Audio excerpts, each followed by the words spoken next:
start. I'm not sure now, but I think it's 2:30. Okay, we get the sign. Sorry, I'm Christina Schlachter from the project management. I'm in contact with the streamer guys, with Barna. Barna, are you here?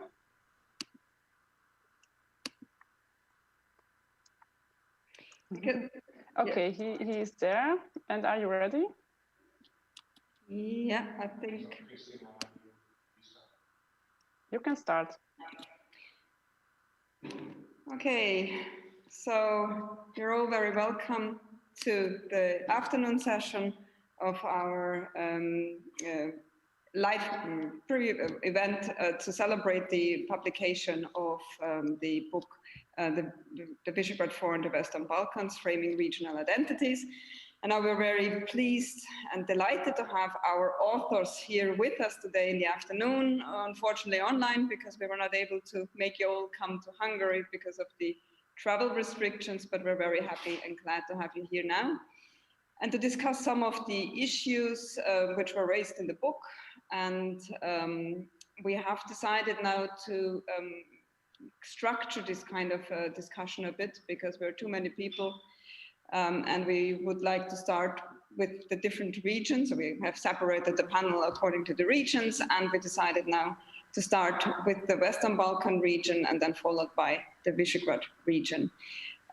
So I might just quickly introduce my colleagues from the Western Balkan panel. So that would be Ashraf Kenan Rajidagic from the University of Sarajevo, political science faculty. So thanks, welcome for joining us.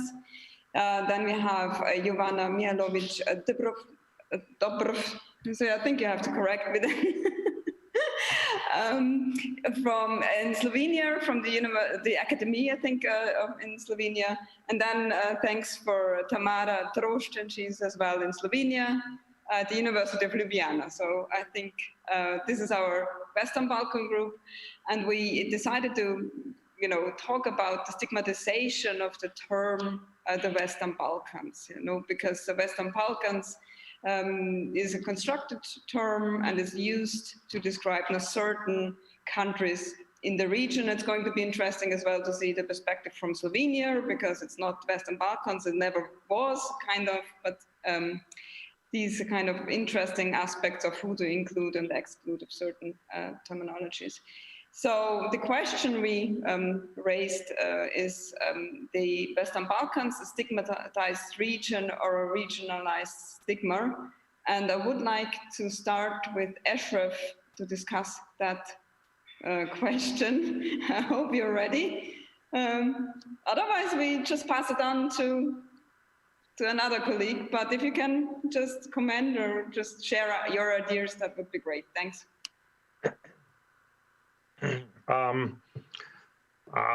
Okay, kind of really hate starting, but in terms of the Western Balkans, I guess we have quite a few of us have mentioned that in our contributions to the book. Balkans in general is one of the few regions in the world which no one wants to belong to, which is, to me, quite interesting and fascinating. Everywhere you go in this world, I mean, people are proud to be from wherever they are. Balkans is the only place where, I mean, if you're coming from there, you're automatically considered to be coming from the Balkans with all the baggage that comes along with it. But, everyone is like kind of keen to say that, somehow, yes, but, otherwise, no whatsoever. I mean, that, I guess, has a lot to do with the stigma attached to the whole term. I mean, this morning there was a really interesting discussion about what it meant in historical constructs of different national identities, where certain national identities carried, certain stigma at one point. Balkans is such a place. And then on top of everything, as if the Balkans is not enough, we have this, as you rightly pointed out, I mean, completely artificially constructed term, Western Balkans, which, as we all know, is something that someone in the corridors of power in Brussels came up with are trying to figure out how to deal with all these little but very troublesome countries of former Yugoslavia minus Slovenia, which was, far advanced at that point on the part of EU integrations, plus Albania, which you have to bundle with someone, and that was the only place. So this was traditional definition. Croatia entered European Union on the Western Balkan ticket, but just try going to Zagreb and uttering the word Western Balkans, and you'll be summarily executed on the spot, as it happened to me several times. I survived, but supposedly Croatia was never Balkans because, as you all know, River Sava that flows through Zagreb is the Chinese wall that differentiates between Balkans and the civilization, and most of Croatia is, belongs to the civilization. So again, the whole story of the Western Balkans is one of not really thinking through what's going to come along if you use this term, because this was, in my understanding, used as a very technical term to make it easier for the EU bureaucrats to consider this grouping of countries. But for everyone else, this was like completely artificial. Something never really sank in. We use it on a daily basis, but it's kind of a stigma on top of a stigma, and kind of completely useless. Everyone is happy to just kind of be left out of it as soon as possible, presumably once everyone here joins the European, which is never going to happen. Anyway, so we'll have to come up with a different term. So what else can be said? In terms of constructing identity, that's completely, if someone was trying to kind of use this to construct a useful identity for these people, that completely was an absolute failure.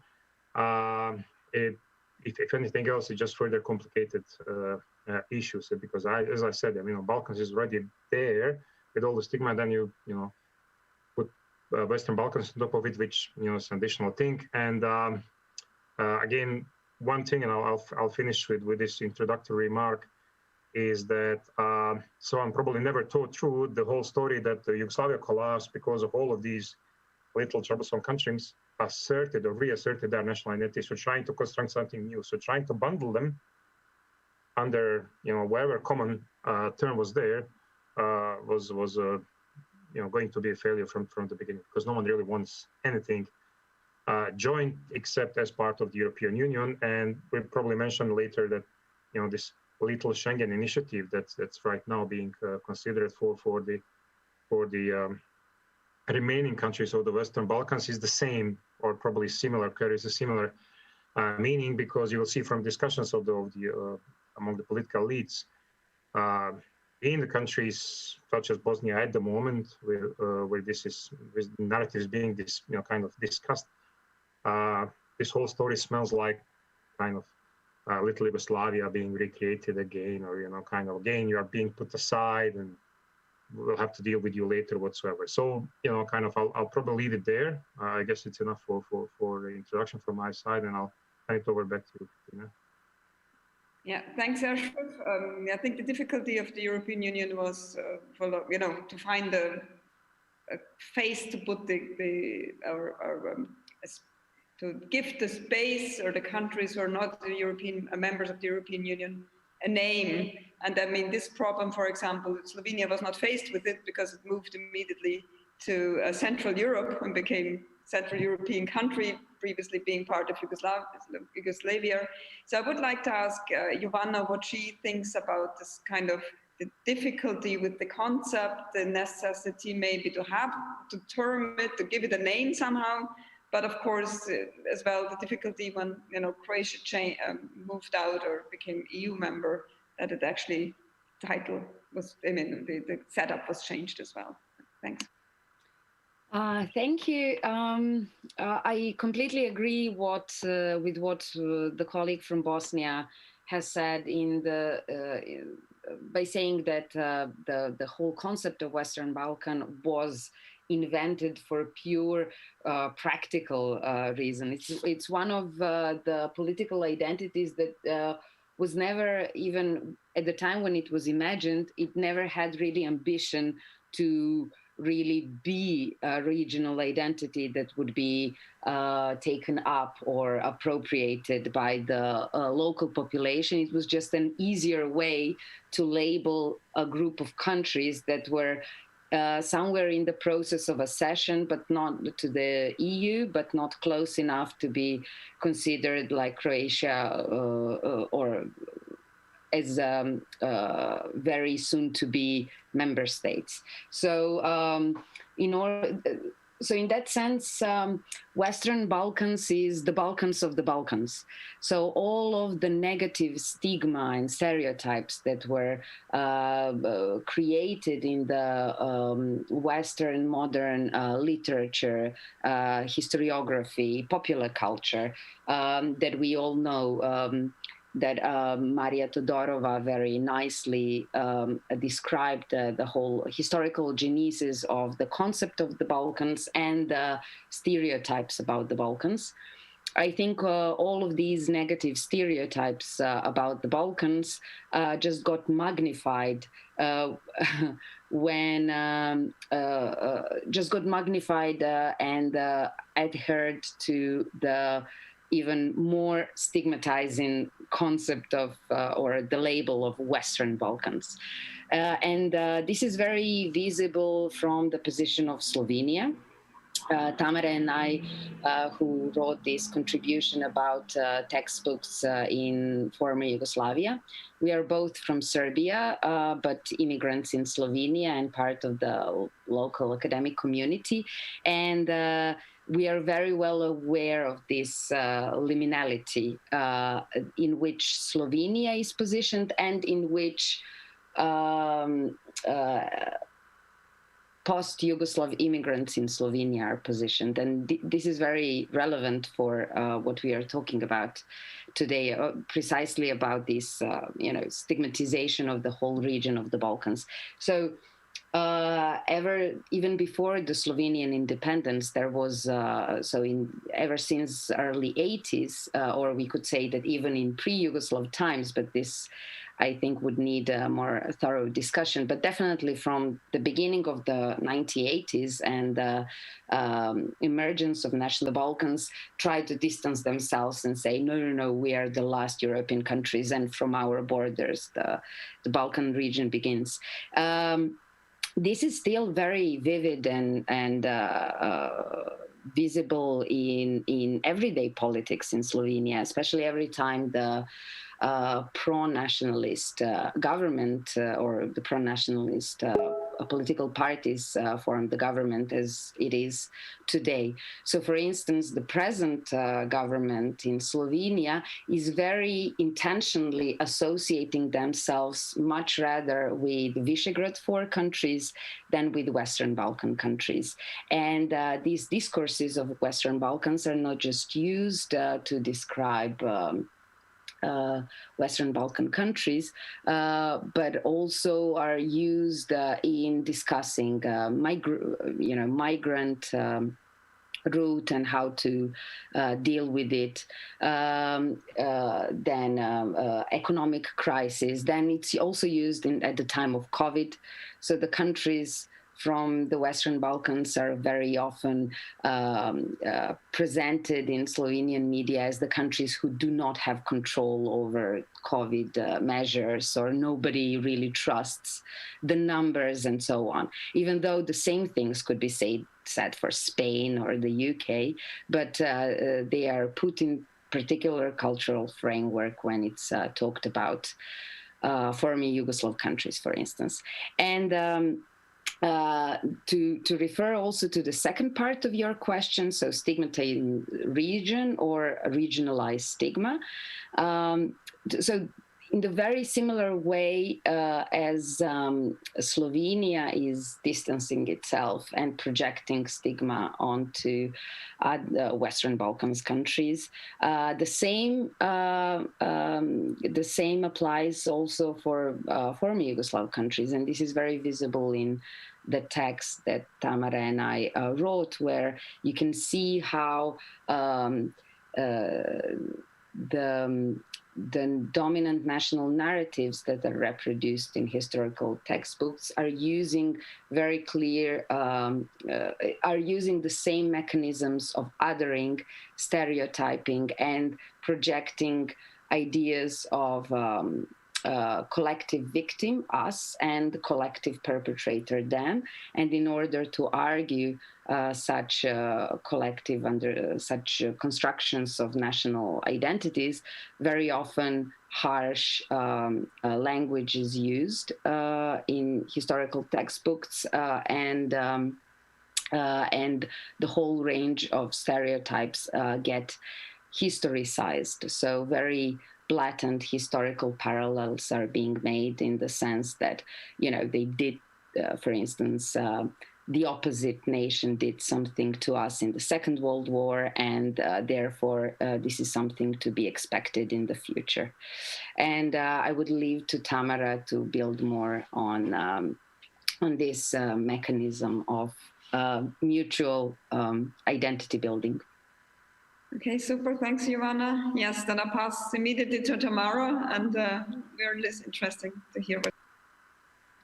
Yes, thank you. And hi, everyone.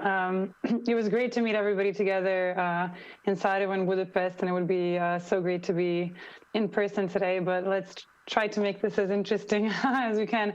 So thank you for the great question. And I think Ashraf already pointed out some of the dynamics of this attempt of destigmatization with what Jovana said in what I think is most visible in each country really trying to portray itself as different from the other countries. So one of the ways of dealing with stigma of not being in the Western Balkans is by highlighting the parts of your identity that are actually not like the others, right? And this is something that the Jovana and my chapter really went in details on what are these strategies in history textbooks. But I also wanted to add that the strategies happen in identity politics all over the place, right? Not just through historical things. So I hope you don't mind if I just share this for 1 second. This map, it's in a geography textbook in Croatia, and it very clearly points the picture of what Jovana was just explaining, right? So you have a map of the region, and then these identity or civilizational circles, and they're actually called cultural civilizational circles, where it's telling a very clear story of, you know, here's Central Europe, and there's Catholicism, Protestantism, but the pictures of Central Europe are not of churches or religious buildings. They're pictures of very urban, kind of progressive looking modern cities, whereas when you look towards the southeast, you have, okay, it says Orthodoxy and Islam for Southeastern Europe, but there's a picture of a mosque and an Orthodox church, right, which very clearly already just through the imagery that it's using to show here's, you know, the southeast or the east, and then, okay, the Mediterranean part and the Central European part. And if you actually know Croatia's geography, and if you look at the actual placement of Croatia on the map, this circle that's a southeastern circle barely touches a territory, right? And so even by the placement of this circle that is depicted by a mosque and a church is not really touching Croatia's territory. So the title of this image is Croatia at the Contact of Three Cultural Civilizational Circles. Although later in the text it says, despite the contact of these circles, we define Croatia as a Central European country, right? So the only thing I want to point that it also happens through geography, borders, and even things like are the images we use to show ourselves urban and modern, or is it something that's kind of backwards, religious, Eastern, and so on? Okay, thanks, Tamara. Is there any feedback? Does anyone want to refer to what was said already, or any additional comment? I mean, the interest is also to put the regions in comparison. You know, as I said, you know, the Central European region is something, they have the nice buildings in the picture, and it's the empires, and the further south you go, then kind of, you know, showing kind of different pictures which to stigmatize these kind of regions. But who has an interest to do that? So why I mean, why is these kind of pictures or images showing in Croatian textbooks, or who has an interest?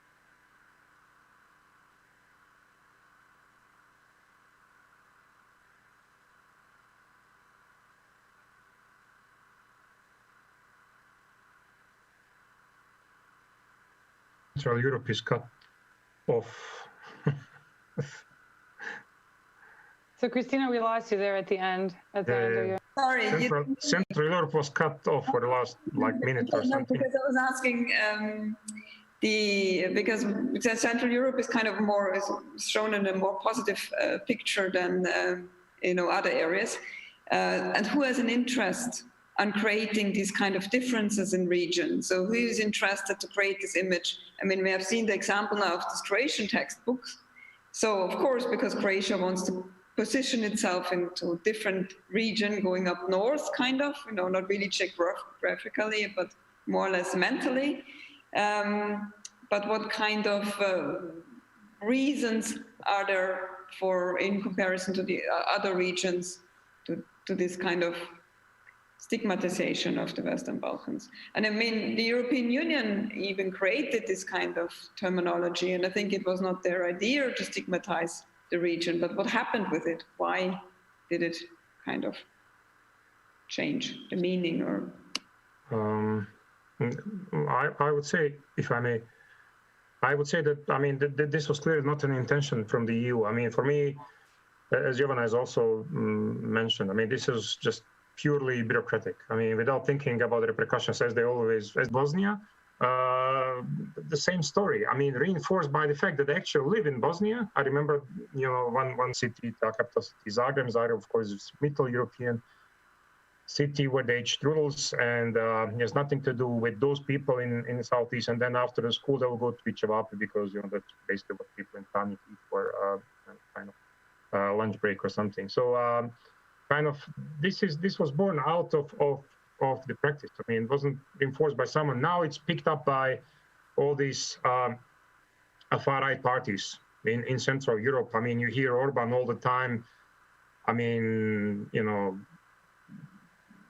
producing pictures on his webpage with a picture of ethnic divisions of Bosnia for whatever reason, sitting in a prominent place in his office, with this really famous book that discusses Muslim danger and takeover of Europe and all those sort of stories. So then they pick up and reinforce these stereotypes. But this is clearly, useful for this kind of far-right narratives. I don't think it's something, that anyone ever intended there to be in the first place. It's just a practice. Thanks, Ashraf. Then Jovana? I might slightly disagree in the sense, of course, I don't think that European Commission wanted intentionally to reproduce certain stereotypical negative images about the Balkans, but it is, the whole concept of Western Balkans is a result of neo-colonial politics that European Commission and particular countries in European Union have towards Balkans, in the sense that and towards countries that want to become the EU members. So the whole mechanism of EU accession is used on one hand, not only as a process of, legislative standardization, but it was also a whole process of creating a setting of dependency on the part of Western Balkan countries. And some of them, for instance, Serbia in the last 10 years, are in a way negotiating it by also developing other strands of their international diplomacy that is looking towards Turkey or China or Saudi Arabia, or not Saudi Arabia. But what I want to say is that this is not, there is a whole tradition of political relations that is discursively developed and is using this imagination that modern European is something of greater value in itself compared to something Balkan, not European, and therefore less civilized, and so on. And this kind of narrative is not only used in the discourse about joining European Union or other alliances, Western alliances, but is also used by the local politician who connected with their very local political interests. Christina posed question, why, what is their interest? Why would they use this kind of imagination in history textbooks? Because this kind of political laddering can be very profitable in local politics. And I think post-war Bosnia is a perfect example of that, precisely because of the way it is constitutionally organized. The local politicians profit from reproducing ethno-national exclusive identity politics, and the whole political system is organized around division between ethnic communities, and ethnic communities that are imagined as the primary political bodies and not, ideological communities or a community of all citizens of Bosnia and Herzegovina. So by reproducing and building on these already existing cultural images, they are actually, reproducing status quo in which they are the privileged politicians because they present themselves as the saviors of the nation.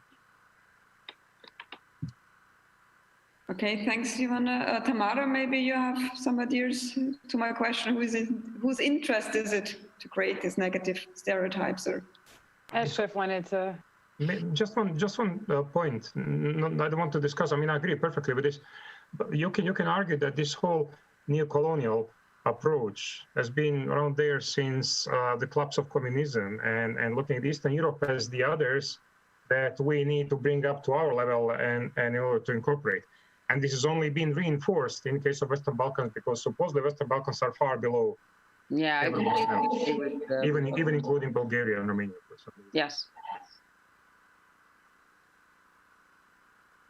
Okay, so if you still have, we have still have.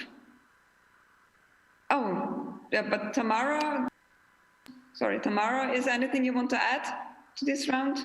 No, not at this point. I mean, I agree with what Johanna said, and I think that also there are actual articles written on the trajectory of the terms, the Balkans and Southeast Europe and Western Balkans, when they started being used and how they were used over time. My position is somewhere in between Eshraf's and Jovanna's. It's definitely not a purposeful policy, but it does project a certain kind of, at first when Western Balkans started being used as a term, it was to avoid the stigmatized connotation of write something backwards and so on. And so, and even among us academics, we have this debate on, should the title of a volume be former Yugoslavia? Should it be Western Balkans? Should it be Southeastern Europe? Because, okay, in Southeastern Europe, you need to include also Albania and other countries, or so even amongst us, the legacy of the baggage of this concept, it has changed over time, right? And I think Western Balkans was supposed to be at first a term that helps escape from these stigmatized connotations, but as we know, it's now searching for a different term to get away from, right? Or the Western Balkans, right? The rest of the Western Balkans, of those that haven't already been in the EU. So yeah, I just wanted to say that this also changes over time, and the original intent of the words doesn't necessarily, because even Southeastern Europe or the fact, or even Central Europe is something that was imposed not organically as a term to be used for a particular set. And these terms do have consequences, because they have consequences later for, university rankings. Is a university a top university in Central Europe, or, right? So how are we defining the regions actually has a very practical effect on the countries in question. Okay, thanks, Tamara. I mean, we received one question from Hanna Semanic, we all know very well, our colleague, and she was asking, kind of this image, we were talking about it now on the political level, the European Union, a new term introduced to describe certain countries which were left over more or less out of Europe. But what about literature, and how does the image appear in books? How was it? Is it kind of the primitive image of people living in the region? Has that as well contributed to this kind of narrative, which was then built on over the years? Have you any ideas on that one, Ashraf? Do you want to give it a go?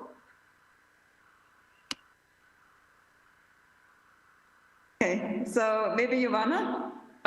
Yeah, I'm just thinking, the literature, contemporary literature has, I think, a good trait of enabling people to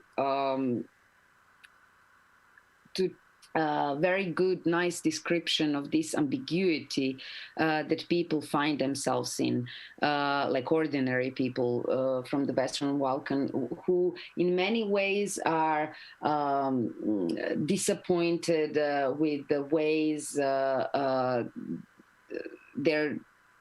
their countries are being led. They are disappointed with political elites, and in many ways they are, they themselves are seeing their own countries as, desperate places where, there is no future.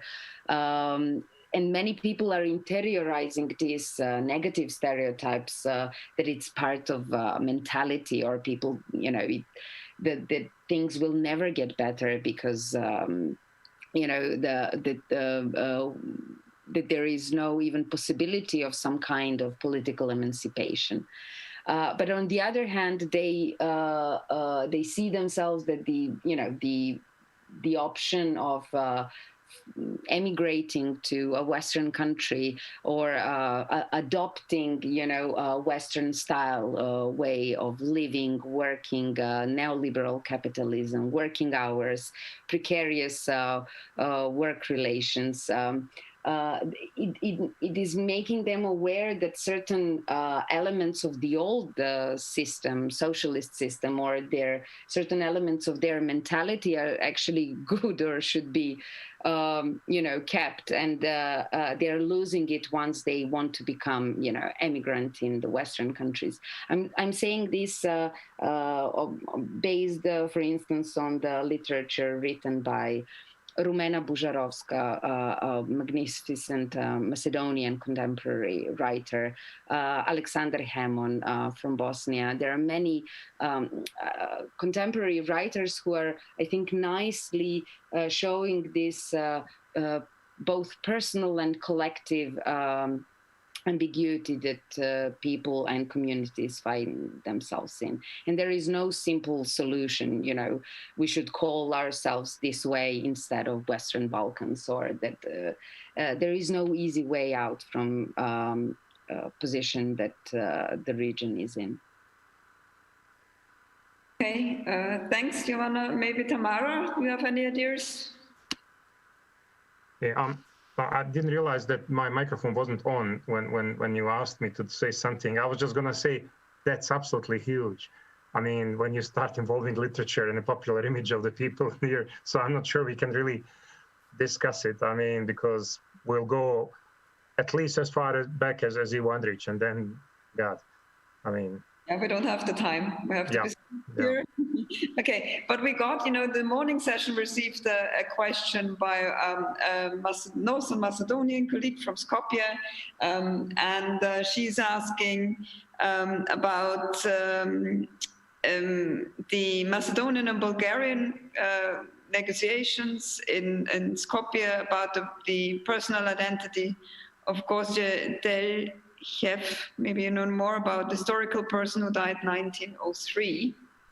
Sorry, my pronunciation, I have to work on that. What's it? You got the question, okay? Because, so it's kind of, yeah, okay, so that was, I hope I phrased the question correct, but this was an interest about Bulgarian Macedonian identity. So who wants to start, Ashraf or Ivana or Tamara? We can, Tamara, maybe. No, it looked like Jovana was smiling, so I'll pass on to. Super. Go ahead, please. Yeah, honestly, I wasn't following this particular conflict about interpretation of Goce Delchev. I mean, I know generally that there is conflicting historical interpretations, but this particular one I haven't followed. But I'm not surprised, I have to say. It is very similar. It's very common for the region.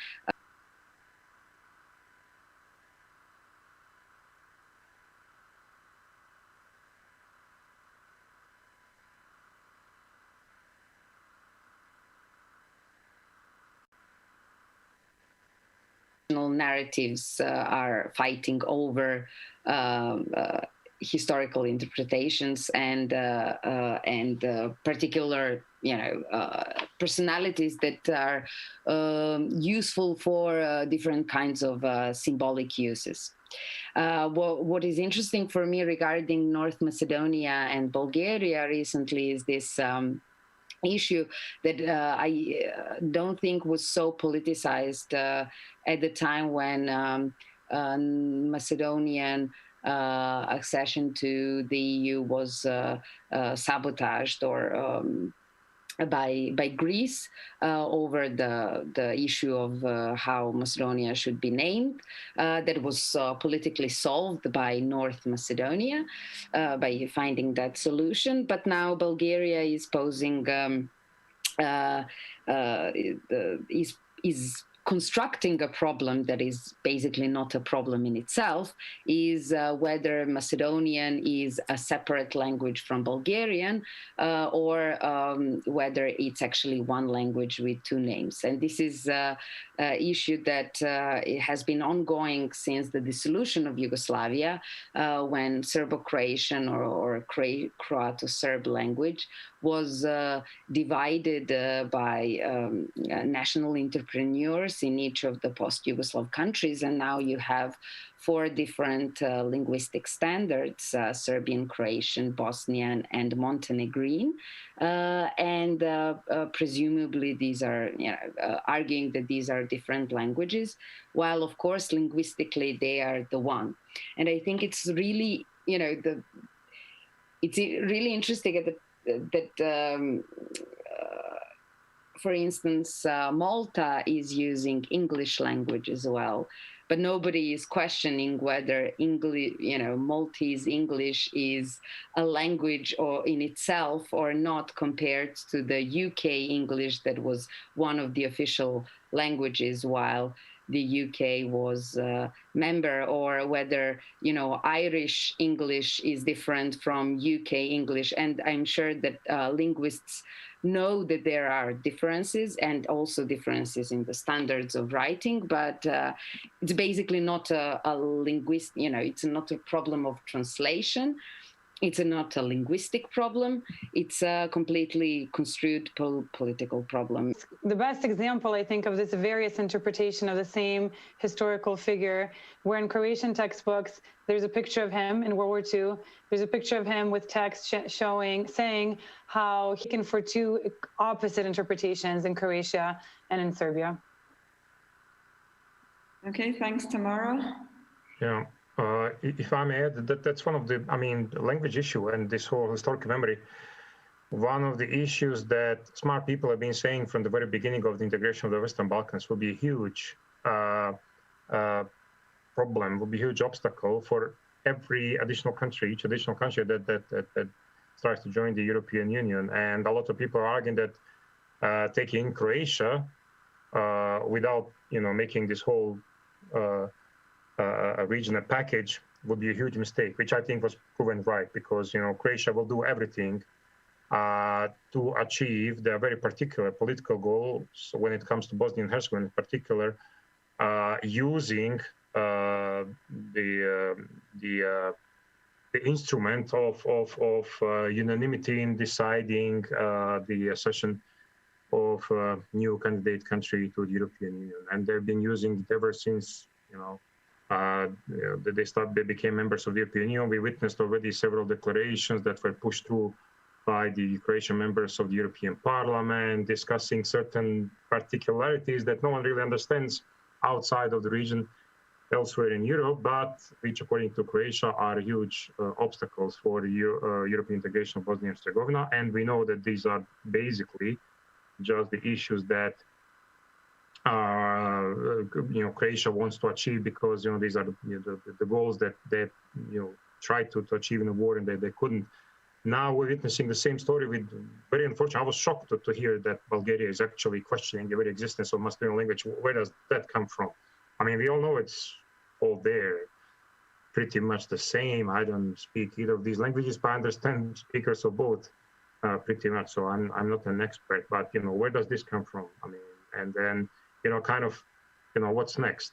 Poor Macedonia. They had to change the name to overcome the opposition from Greece. Now what's going to happen next? They have to give up their entire national identity, call themselves Bulgarians. Apparently, from what I've read in these stories, they negate the existence of Macedonian nation, arguing this is just part of Bulgaria that was renamed by Tito to make it different. And part of this narrative that they're insisting on Macedonia accepting, very strangely, is apparently that Bulgarian troops liberated Macedonia from the Nazis, where we all know that they were until the very end members of the Axis, and in the last few days forced by the advancing Red Army turncoats and became part of the kind of Allied troops and participated supposedly in the liberation of Yugoslavia, but but now they're insisting on having this whole narrative changed in Macedonia, which obviously be impossible to achieve. So what's going to happen with the issue of advancing further on the part of European integrations for Macedonia based on this, and then once Bosnia becomes an official candidate country, which is never going to happen because the very ethnic agents working on behalf of Serbia and Croatia in Bosnia are making this impossible to happen, because even the simplest technical questions that European Union have set for Bosnia to achieve are being blocked daily using the ethnic veto power that's granted to them by the Dayton on apparent behest of the governments in Croatia and Serbia. The idea is that we prove that Bosnia is a country impossible to run because we can, and then we look at Bosnia from outside and say, look, that's a country that's impossible to run. Let's find a different solution. Apparently, the only possible solution will be a tripartite division of the country, which again, a lot of people forget, is going to lead to a new war, because if you leave one of these constituent peoples without a country, they have nothing to lose, and that really is going to open up the gates of hell over here. So, but kind of no one is really discussing it because we have other problems in the European Union at the moment. Thank you. Okay, thanks, Ashraf. Are there any reactions from anyone else to what was said? I mean, it's kind of interesting, the Bulgarian and Macedonian relationship is, it seems that their relations are improving, and then there is kind of a solution with Greece, and then, the dispute is reappearing suddenly again, and then there's an issue again, so it's this up and down, which is kind of as well confusing for people dealing with the region, because you think this is kind of sorted out, it had been addressed, and then suddenly reappearing on the agenda. So if there are no comments now on anything we have discussed for now, we do a little technical break of 2 minutes, because we're going to swap now to our Visegrad 4 panel in a minute, and we, in a minute and a half, 30. Okay, sorry. Yeah, we have a bit of a longer break, so 3:30. Please join us. I'll come back then, because as well we want to have as well the perspective from the West Balkan people Western Balkan people, sorry, dealing with the issues of what's going on in the region to discuss as well with our colleagues from the Visegrad 4. So, so 20 in, yeah. Sorry, 3:30. 3:30 we're back. Apologies. So, okay, sorry, it's kind of confusing. It's not that easy to have all the screens and a lot of people. Okay, so for 3:30 we're here in our virtual room again. Okay, thanks.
to the last panel of this book launch dedicated to the Visegrad 4. Let me propose a simple question to give a unity to this panel. Basically, the question that was raised this morning is concerning East Central Europe. It is, what is wrong with us? So East Central Europe is supposed to be a region in Europe, but it more and more appears as a region against Europe. And I'd first like to ask Ondřej Daniel, because Ondřej from Charles University, Faculty of Arts, Prague, you wrote an excellent paper on how the V4 appears in the Czech media. Don't you think that it should be extended to the European level to see how what people in Europe think of the V4 in the European media and what kind of reputation we have and why? So what went wrong with East Central Europe? Ondřej, the floor is yours for approximately 8 minutes, please. Okay, thanks a lot, Adam. I would like to reply, but I do not have a response to that. What is wrong with us? I have no idea, to tell the truth, and I don't think we are alone in this. I believe there is something maybe wrong. Nobody knows if it's wrong. It's just normal, happening all over the Europe. I think it would again be a little bit dangerous to emphasize on how Visegrad 4 or Central Europe or Central Eastern Europe is specific, because I believe I see more or less the same trends happening, if not all over the world, at least also in the old member states. And yeah, I don't know. Actually, it's great to be a part of such fascinating project, and a book also that's the end of this project. I tried to reply on that. But seeing from the Czech perspective, I can tell you, I even cannot tell you what's wrong with the Czechs in this moment. I don't know, because and I also try to point out in this chapter that there was a certain feeling of exceptionality, even in the already exceptional region of Central Eastern Europe. So the Czechs were feeling a long time we had something not so much in common with the rest, and we are somehow the avant-garde of the rest, and so on and so forth, which in these very days is a little bit more bitter, since we are sitting more or less all locked at home, and we are happening what will happen, so nobody knows. But I cannot really reply to the question. I would say, as Christina has sent the question to the chat, so is the V4 a European region or region against Europe? I would say it's a European region, and it's maybe somehow more crystallized in this very part of Europe than somewhere else, where the let's say anti-liberal, anti-modernist, or I don't know how even to call all these again maybe nationalist views are somehow more. They are not so visible, probably, like in this let's say relatively new democracies, but it's also 30 years. So I don't know. I cannot reply, and I'll be happy if my colleagues have more convincing replies to such a question. Sorry. Thank you, Ondřej. Okay, so let's see what the others have to say, and then perhaps it will launch a more focused discussion. So let me now ask Andrea Schmidt from the University of Pécs the same question. What is wrong with us? And perhaps let me specify, is it an identity issue? And does it call for a regional answer, a regional solution? Andrea, the floor is yours. Well, thank you very much for this invitation, and I would also like to say hello to everybody. It was a good opportunity to join this discussion. And well, I was thinking about Christina's question parallel with something I was writing. I already wrote about this question, and I think that the problem with us is something in connection with the problem with the others, as far as I think Andrei also mentioned, that the West was not prepared for us and we were not prepared for the West. So maybe this is something that we can agree on. And I would like just to mention something. I just read recently that there's a Hungarian member of the European Parliament, who recently became appointed as an ambassador, perhaps to Spain, and George Schöpflin, who is by profession a political scientist, and he wrote about the general disappointment that is recognizable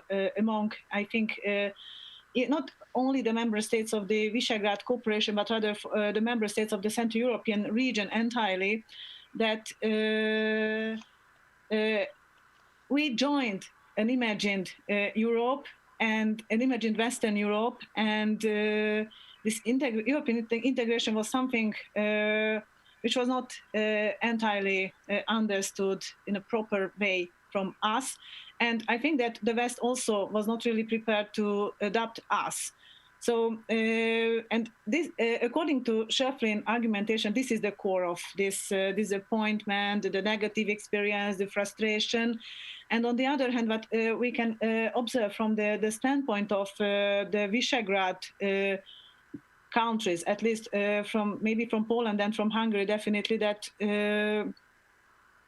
we somehow we were prepared for something which is entirely different. And on the other hand, if anybody wants to understand the problem of this region, the Visegrad region, this is something like to use as a litmus paper, which means that that can somehow demonstrate not only the problems which can be recognizable here, but rather which can be recognizable from the western part of Europe. And if I may have some more minutes just to speak about this very interesting Visegrad question, I just read. It was translated into Hungarian, but it was published a couple of days ago in the French newspaper Le Monde by the previous editor-in-chief, I think. And Christine Kaufmann was writing about the fate and the problem of the Visegrad states, how they try to represent themselves in the European perspective. And somehow I think that as this is a French newspaper, so maybe the French standpoint is also visible from there, they are not really optimistic about us. I mean, about the possibility of maintaining of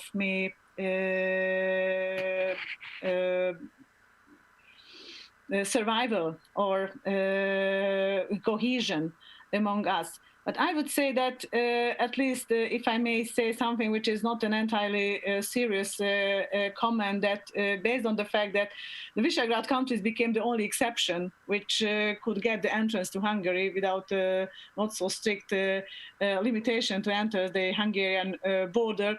So maybe something is still possible to be emphasized, like something is keeping us together. And I do not want to quote our Prime Minister, because that's not my duty to quote him, that actually what he always says, that we try to keep together, we try to monitor each other's decisions, measures about how to handle the problem of this pandemic and so on. So, well, I would say that there is something that keeps us together. Maybe the historical, maybe the identity, maybe the common historical past, the common political culture or similarities, and maybe at least in the Polish and Hungarian perspective, the problem that we are facing the same circumstances in the European Union as being the two black ships of the European Union right now. So that's what I would say for the first. Thank you. Thank you, Andrea. So let's continue with Kamil Glinka from the University of Wrocław. Kamil, what went wrong with East Central Europe, according to you, to finish this first circle of this first round of questions? The floor is yours. So thank you very much. It's really nice to see you and hear you once again. Of course, the answering the question is not easy, but let's say that I would like to be focused on the perspective presented in the paper. I mean the identity freedom. And when we talk about Europe as a community of ideas, values, rights, and on the other hand, when we talk about Visegrad Group, we have to remember about some kind of clash of interests, cultural, social, political, economic, etc., etc.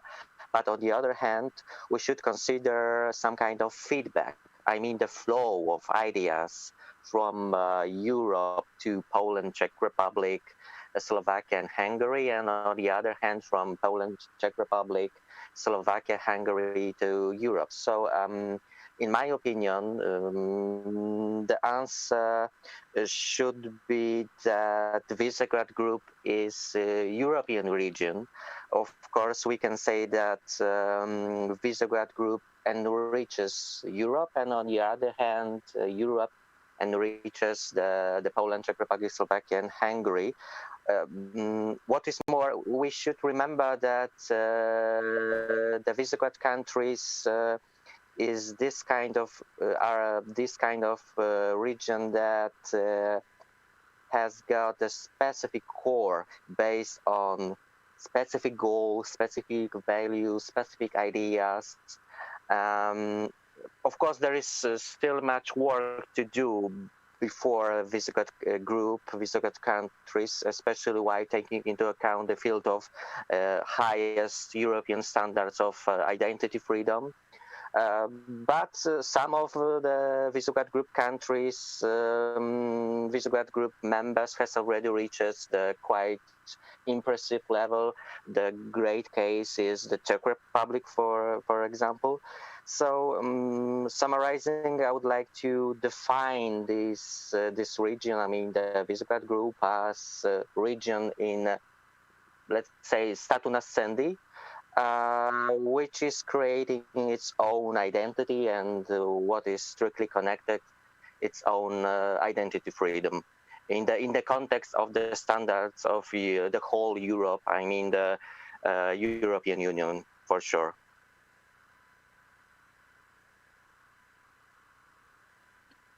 Thank you very much.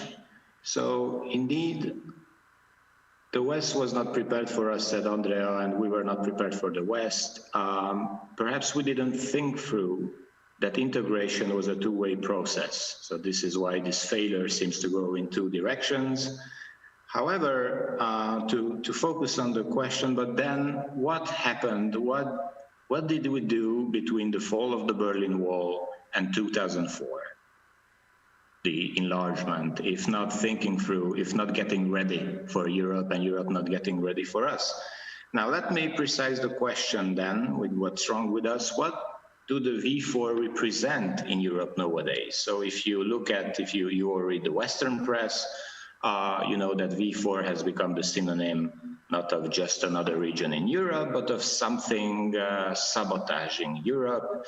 And indeed, if we look, for instance, at xenophobic discourse in public discourse, mainstream public discourse, we basically tend to talk about non-Europeans like only the former Western colonizers allowed themselves to talk about the colonized. So what role is the V4 trying to play in it? And can we talk about a regional specificity? Is it always the four countries? This was another point this morning, is that we say the V4 like this, the V4 like that, but it seems that all the negativeness usually concerns Hungary and Poland. But if it is true that Poland and Hungary appear somehow more often than the other two countries, which can change, of course. There is nothing taken for granted. We can definitely replace you if you give us enough space, and we can try hard. But what happened?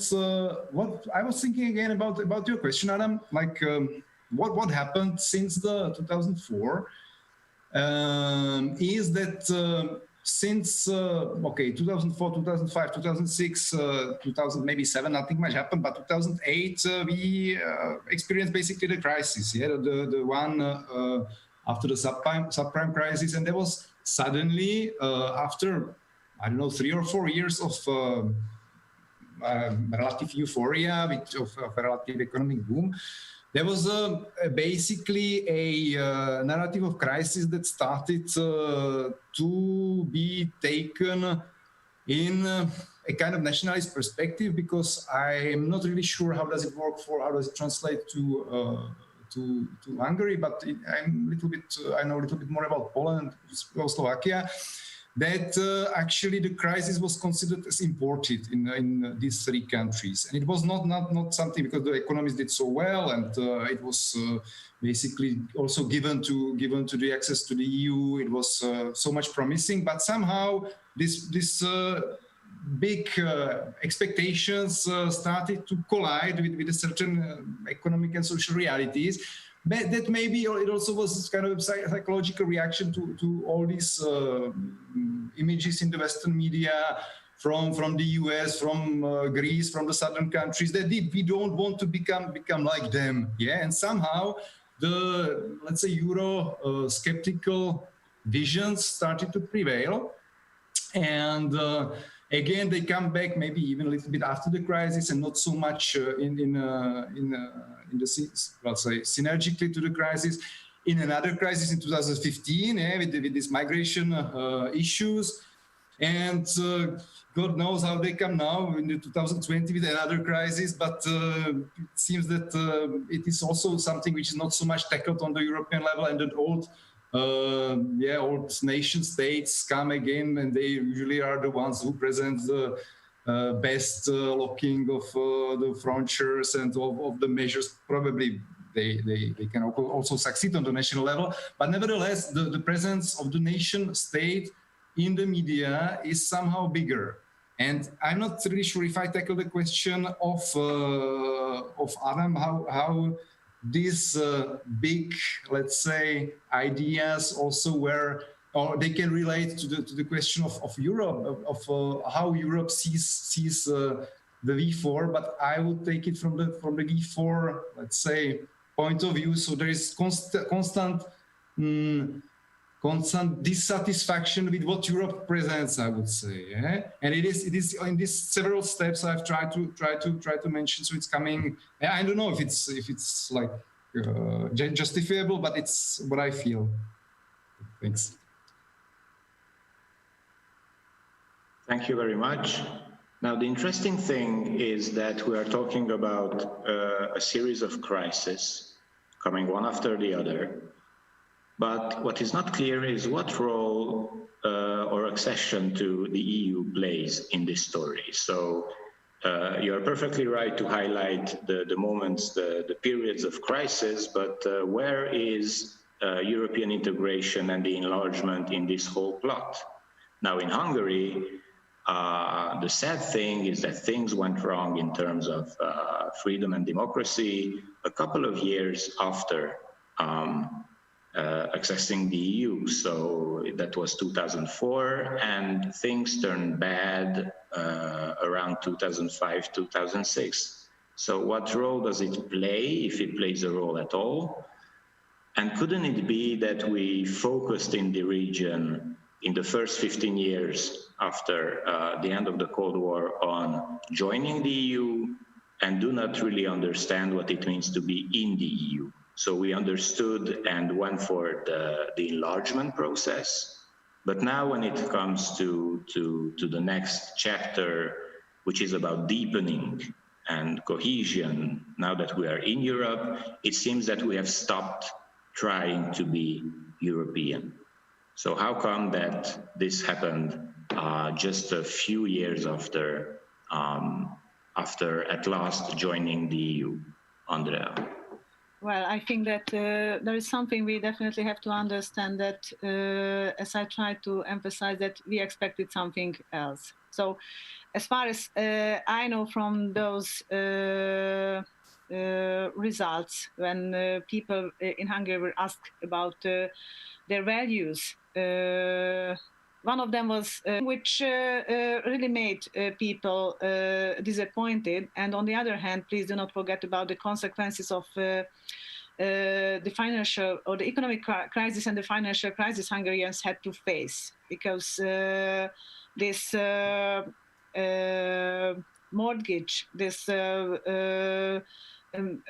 thousands or dozens of thousands of people who simply lost together with the political crisis that reached Hungary in 2006, definitely intensified somehow the negative perception of people, at least in Hungary. And on the other hand, it was also mentioned in several papers, books, that this is somehow the part of the Hungarian political culture to trust the leaders. So the Hungarians trusted Miklós Horthy in the interwar period. Later, until now, one of the most the best accepted politician, if people are asked, or the best accepted era was the Kádár regime, despite the fact that it was really far from the democratic elements. And what we again can recognize, it is something like to trust somebody who at least manages to promise. I wouldn't say that a very well-developed standards of living, but at least to give the hope, or at least to promise the hope.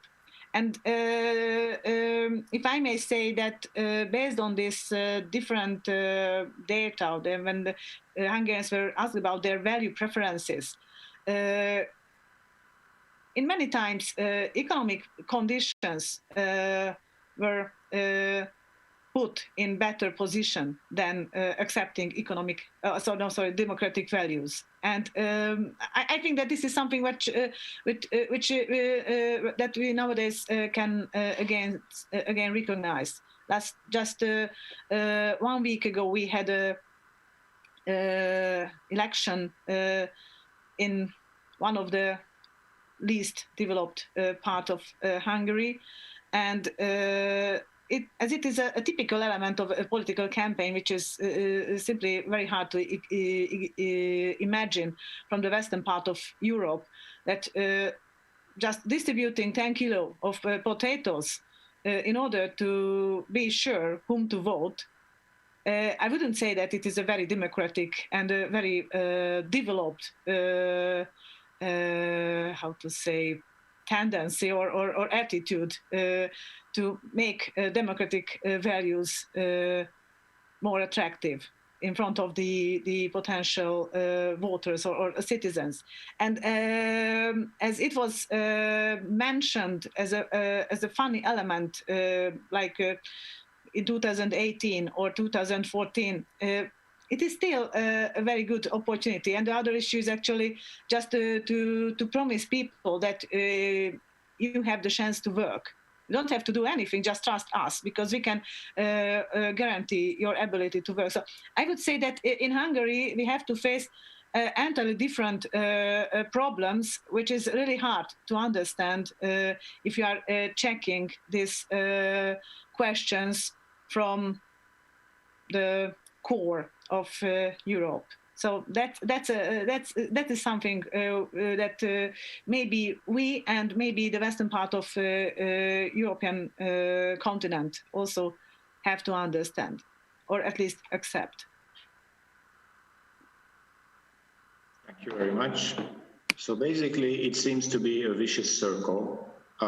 So there is an economic situation that we cannot handle. This bad economic situation makes the nationalistic discourse even louder.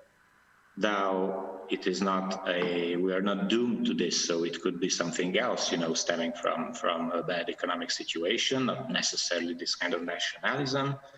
But in the current situation, we have this nationalist discourse that stems from a bad economic situation, but this nationalist discourse basically is dissimulating very serious economic situations, especially in the east of Hungary.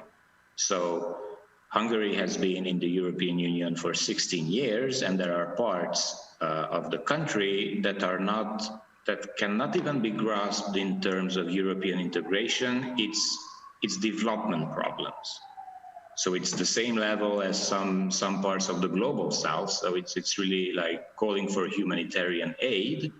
So this seems to be a vicious circle. But you also stress the fact that Hungarians are not satisfied, that there is a deception with the European Union since 2004 in Poland with the European Union, like in Hungary.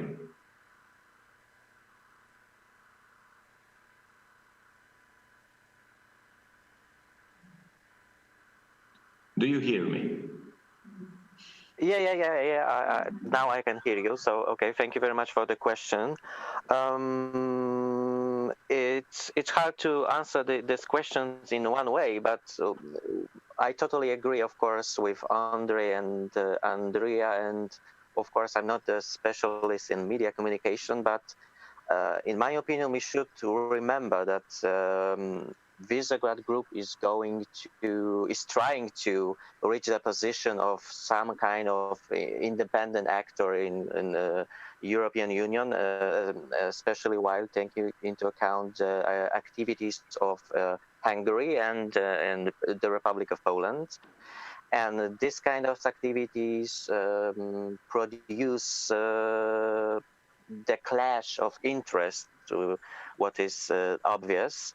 And it seems to be quite normal, yeah. I mean, in the context of realpolitik. On the other hand, every single member of Visegrad Group, I mean the Poland, Czech Republic, Slovakia, Hungary, has got his own purpose, his own aims defined in internal context. Yeah, I mean the social, cultural, etc., etc.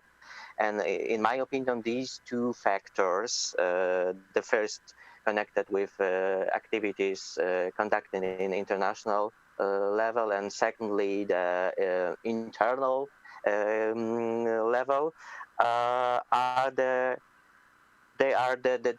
crucial factors, the crucial, maybe not factors, the crucial reasons for the media coverage. On the other hand, the European Union in Poland, and on the other hand, the Poland in the European Union. So let's say that in my opinion, this could be the explanation of this situation, and I hope answering your question.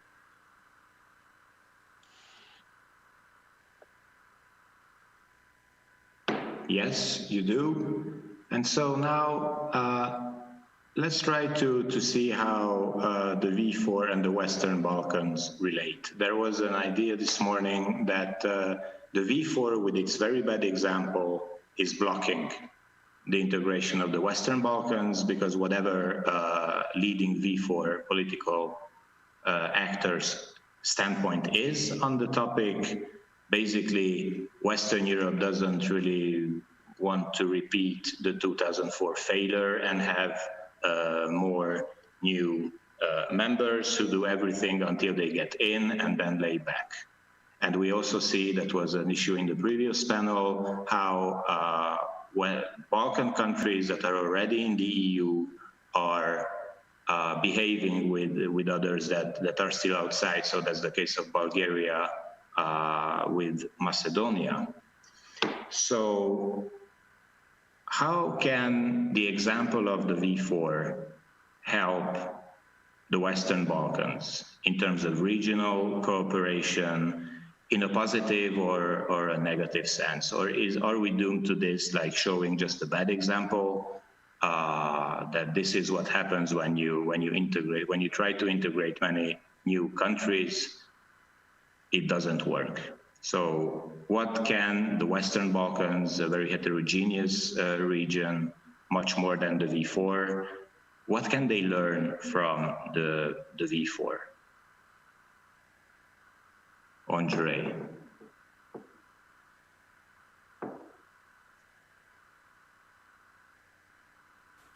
Again, a hard question, and thanks a lot for that. I was thinking I don't really know what's, and I'm not the one who should give anybody lessons what to learn from one region to another. But what I see quite unfortunate, and I can see it at least from the Czech perspective, is that, and maybe also it could be also documented through the Slovenian case, that basically some countries of the so-called Central Europe, or I don't know, Central Eastern Europe, try to reproduce the models they learned from some other older and bigger countries from the Western Europe. So I would say what I followed a little bit more in detail was a debate on the Czech energetic or energo companies or the companies building the power plants in Bulgaria, Montenegro, and Serbia, that basically are all but behaving, let's say, nicely to the local workers. They are doing all but not, let's say, yeah, they are basically reflecting all these colonialist stereotypes that the Czech workers have lived from, I don't know, the French or German factories being established or being delocalized from Germany or France back again so it's basically I would say an Orientalist ladder where some places or some countries of certain regions see each other a little bit higher than the other ones and try to exert the power beyond or from those below. So it's probably nothing much optimistic to learn. So, you know, maybe the only to learn from, maybe the only way how to conclude it more or less in a positive manner would be try not to repeat this mechanism. But is it possible? I don't know. So thanks.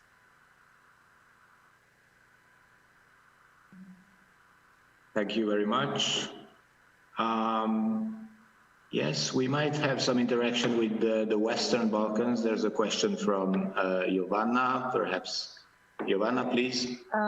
Yeah, it's just a reply to what Andre pointed out, and that is that, you know, Visegrad 4 countries are behaving like Western Europeans when they are in position to exploit, you know, cheap labor in other countries. And I'm sure that Serbia would behave the same once it gets into position, I mean, the Serbian companies get into position of finding cheaper market and cheaper workforce that they could exploit. So these Orientalistic or Balkanistic stereotypes are not just interesting to research for us who are interested in, you know, nationalism studies, but they are basically, they are discursive tools which are in a way justifying or legitimizing policies of very blatant economic exploitation and reckless, you know, deprivation of basic working rights and labor standards that I think generation of our parents were used to in socialist system. So all of these cultural constructs are just useful tools, and if they were not existing, some other cultural traits would be used in the same way. It's the racism never exists on itself. It's always connected with some type of economic exploitation. That's indeed. Thank you. Thank you for your comment. So we are still always talking about countries. So I'm asking about regions. Yes, Andrea, I'll leave you the floor. But it seems that talked about Slovenia, Slovakia.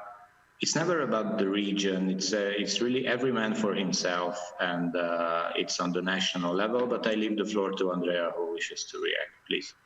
No, I just wanted to add something to this question you asked. That I wouldn't say that Hungary is really against of any kind of enlargement. I mean, could be explained because of geopolitical, maybe historical reasons as well. And if I would say a very practical issue, that it is always better to be to extend somehow or to enlarge this. Group, and not to be the, how to say, the defense wall of something. So by enlarging the European Union towards the West Balkan, or to support those countries which are on the procedure to join the European Union, I would say that Hungary was and is still somehow supporting this idea, because of the fact that there are several reasons which and several issues which can link us with West Balkan countries. But as you asked, from the perspective of the Western countries, well, I would say that this enlargement in 2004 was a very good experience, because they were thinking about the entrance to Europe, to the European Union, in the case of 10 countries, which were altogether the size of Germany. But it doesn't mean that they asked another Germany to join, because it was something like 10 entirely different problems. So I'm really curious about this question, how the West Balkan countries could be on the agenda regarding to this European enlargement, and not understanding, not forgetting about those differences that were discussed in the previous session, if we are talking about similarities and disparities of the West Balkan countries. So that's what I wanted to add. Thank you.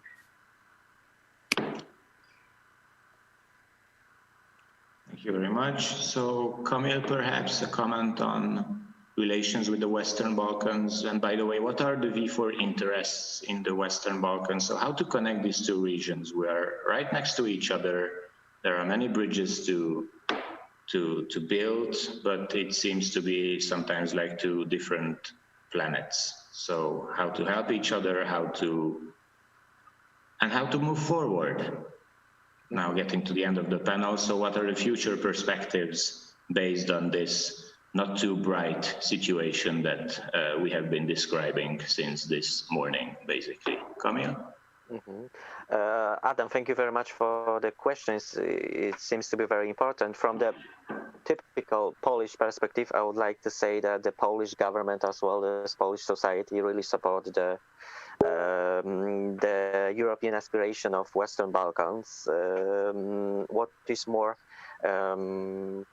according to the questions about the future, we can say, in my opinion, that the great example or the great lesson for Western Balkans could be, for example, the functioning of the International Visegrad Fund and all these abilities connected with it. I know that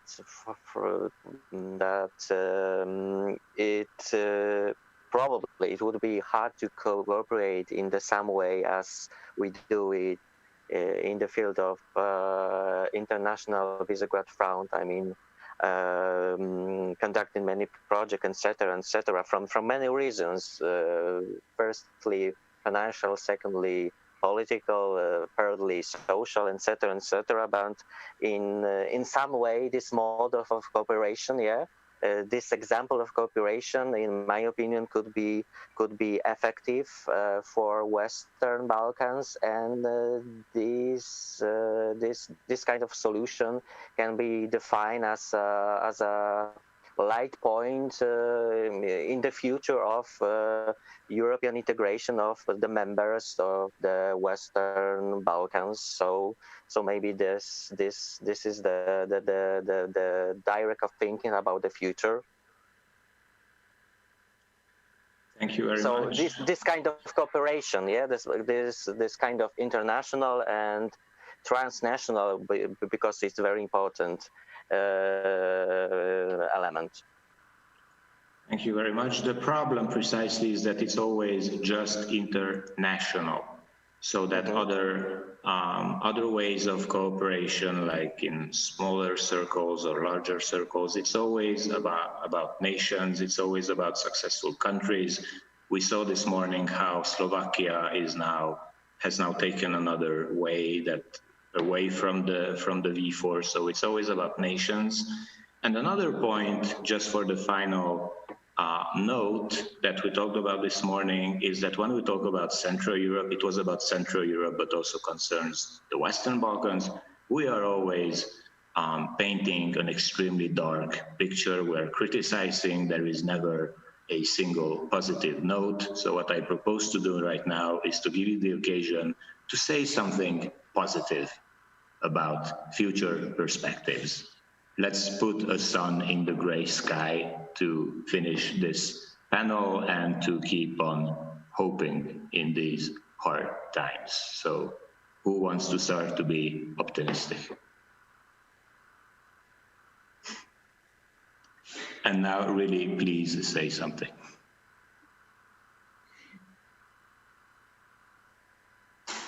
Okay, Jovana, thank you very much. Yeah, well, I can start from so the more depressing region of the two that we've been debating today. I think the biggest potential for future, transnational cooperation is basically in the civil society, organizations, grassroots movements, activists of various kinds, who are already, they are doing the most of transnational cooperation in the region of former Yugoslavia.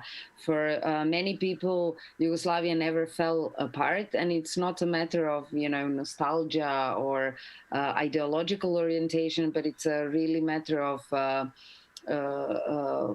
finding solution to everyday problems. And in these small countries, when you have similar problems, the only logical solution is to continue cooperating with people that you are alike. And I would like to see the kind of Visegrad for scientific cooperation between the countries of former Yugoslavia or Western Balkans, call it whatever you want, because there is an interest, there is a need, but very often the ways that the funding agencies are organized, we are all looking towards Brussels to get some European projects, and I think the real potential for exchange and cooperation is within the two regions, and I agree, between the two regions. So I think we have to take it grassroots upwards. Thank you. And let's hope that such grassroots movements don't have to fight against the state all the time. Absolutely. Andrei, a positive note from the Czech Republic. It would be lovely, but I don't know. So I agree definitely with Jovana. It's great that the people in this very region of Europe are used to help each other. It's not always about the economic interests, and there is let's say the networks of solidarity put in place.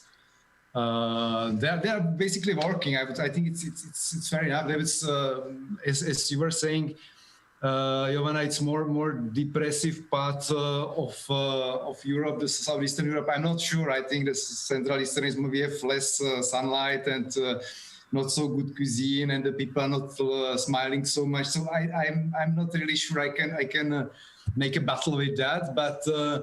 Nevertheless, there is also a danger, and I don't want to finish negatively, so I will cut my words in the grassroots and in the solidarity. So that's basically, the grassroots movements can be very easily hijacked, and it is again all these let's say civil societies which is uncivil for the uncivil purposes, but maybe it's thinking too far. So thinking positively, yeah, let's stick what is nice in these regions. I think we have quite a good quality of life still, so there is still something that I think especially in the Czech Republic we value quite a lot the free time, which is not taken for granted all the time. So I think it's and again, I'm giving a national example, I'm sorry about that, but I know there are the weekend houses all over the region, so I think it's also quite general for all of you. Yeah, thanks. So basically, I'm not sure if this is a positive or a negative note, but this could be a great place.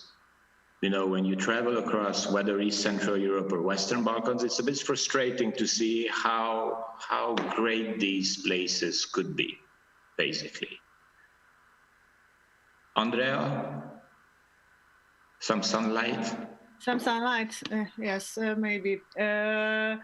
Well, I think that first of all, speaking from the southern Transdanubia, so we are the closest to the West Balkan region, and I think I would also join what Joanna told, that maybe we don't have to rely only on the governments regarding to the having the decision to integrate or not to integrate, because there are a lot of non-governmental beneficiaries of this.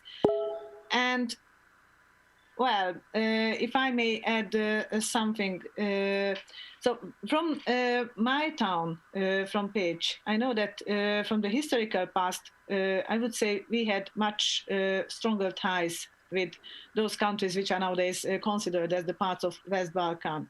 Even if there was a question what to choose, to Budapest or Serbia, Bosnia or Zagreb or any other parts. So I would say that as far as I know from my region, we are getting stronger and deeper cohesion with this part of Europe. But on the other hand, I would also say that Western Balkan countries also have to do something in order to strengthen the ties with us, because previously from Pécs it was quite an obvious situation to go to Sarajevo, because we had a direct train. There was no problem.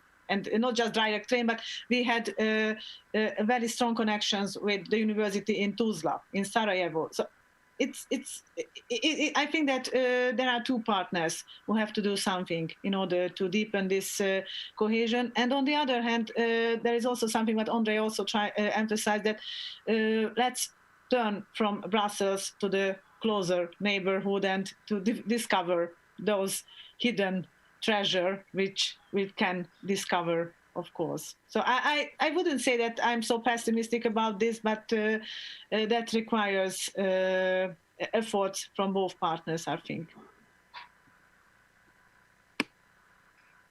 Thank you very much. Yes, it's a sad fragmentation when different countries from the same region don't talk to each other, but each of them talks to Brussels. So, it's like sitting in an office, but we only talk to the boss. We don't talk to each other, which is fragmentation, which is actually weakening. So, Camille, the last comment. The last comment, so maybe the way of the future could be defined as youth activism. I don't mean only the exchange programs or something like that, but maybe the activities of non-governmental organization. And the second quite important field could be, for example, of cooperation of local government units from all the countries, I mean the Visegrad countries and Western Balkan countries, as well as what is quite obvious, the schools and the universities. So maybe this is the field of the future successful cooperation and linking the two regions, I mean the Visegrad group and the Western Balkans. So this is my proposal and my hope. Thank you very much. And indeed, in Hungary, just to finish and before giving back the floor to Christina for the closing comments, what we see in Budapest, there are young people protesting for defending their university, and these young people know very well what they want. They know how to speak properly, and they are very far from being as illiterate as they were expected to be after so many years. So I guess this is a positive touch and a touch of hope. So thank you very much, all of you, for this panel. And now let me give back the floor to Christina for the closing comments of this Zoom afternoon. It was great to see you. It's a pity you couldn't come, but well, it was better than nothing, much better. Thank you very much.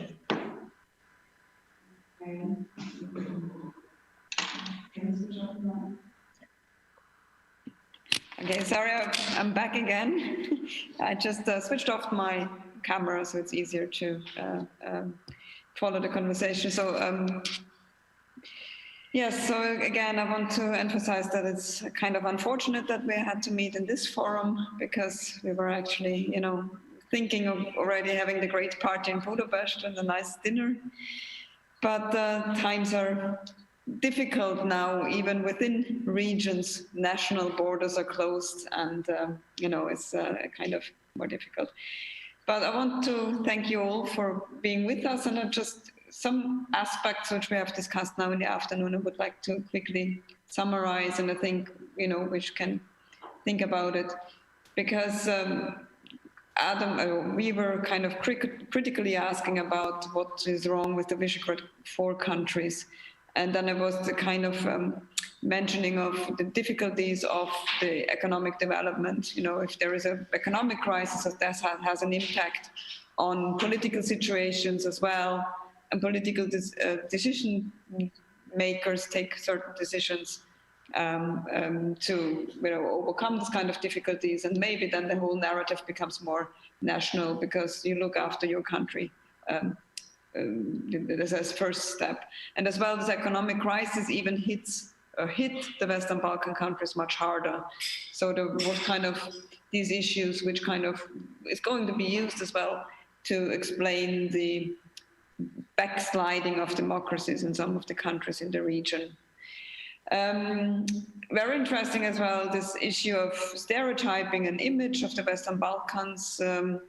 This discussion, did it happen deliberately? And we say, no, actually there was a term invented, or just kind of trying to define a region, and then suddenly it got an own dynamic and became this negative attributes as well. I think Andrea mentioned kind of this 2004 EU enlargement as an opportunity, and you know, now the Western Balkan countries are in a difficult situation that they are, you know, this opportunity of joining is kind of hanging in front of the nose, and every time to do a little step forward, it's going to move even further away. So for the Western Balkan countries, it's kind of really more difficult to, you know, get an idea when this European enlargement is going to happen for them. Even in the morning session, it was discussed that we were very much focusing on the national level, that we were talking about, you know, states, and then we didn't go even further on a different, you know, further down, deeper in a lower level of our analysis. But I mean, it showed the discussion here as well how important nation states are, not important, but as well how dominant it is. And I like now the comment, I think Kamal was saying that, you know, we should have actually cooperation, transnational cooperation with the regional governments. And as well, I think the idea of civil society organizations is an interesting one, you know, that the people have a common interest in an issue, are coming together and work together on that kind of issue. I mean, things are happening now. we have the International Visegrad Fund in the Visegrad 4 countries, and a similar fund was now established in the Western Balkans, the Western Balkan Fund. So, it's a time where a lot of things happen. The European Union is in crisis. The countries within the European Union are in, difficulties and difficult situations. So we have established that the Visegrad 4 is actually a European region. So of course we are interdependent, so we're interconnected. So one region actually is always in contact with the other region, and this is going to be an influence with each other. So transnational cooperation, therefore, is going to be the future. And I think we here, with this kind of project, we showed that transnational cooperation, even with closed borders, can work. Of course, it would have been easier if the borders would have been open, but we got so used to it that now it was kind of a bit of a shock to us when suddenly these kind of limitations appeared, even for us. And I think with that, I want really to close my comments, to thank you all for participating, really thanking you all for your discipline, for your patience as well when we put the book together. It is always kind of a huge endeavor. You start something very encouraged, very motivated, and then when you end up in the little nitty-gritty stuff, it can be quite challenging. And then as a final, I think very important comment is, of course, we want to thank the International Visegrad Fund again, because without the International Visegrad Fund, who was actually really interested in our project and in the book, we wouldn't have been able to do this. And so therefore, in the last setting and the last closing comments, I think this is important to mention, that we're happy and glad for the support we received, and we're very happy to have had you on the project. And other projects will develop. We hope we stay in contact, and one day we have you all over in Budapest to have